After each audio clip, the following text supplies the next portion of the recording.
NBI Director Jaime Santiago hinamon si alias Totoy na pangalanan ng NBI agents na sinasabi niyang sangkot sa pagkawala ng higit 30 mga sabungero. Si Isaiah Mirafuentes sa sentro ng balita. Isaiah?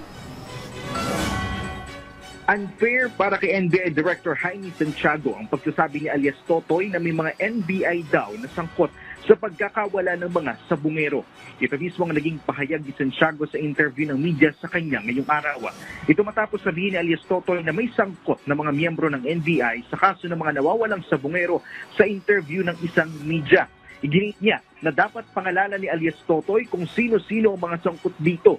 Tila hindi raw makatarungan kung hindi niya pangangalanan dahil lumalabas na parang lahat ng nasa NBI ay suspect sa pagkawala ng mga sabungero.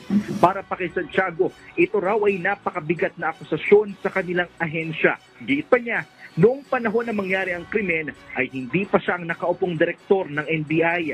Pinagkakatiwalaan raw ng taong bayan ng NBI at ayaw niya itong masira ng dahil lamang sa mga akusasyon. Handa rin daw sila na tumulong kay alias Totoy sa pagtuturo kung sino ang mga NBI na suspect dito. Samantala, Naomi, handa rin makipagtulungan ng NBI sa pag-iimbestiga sa kaso ng mga nawawalang sabungero.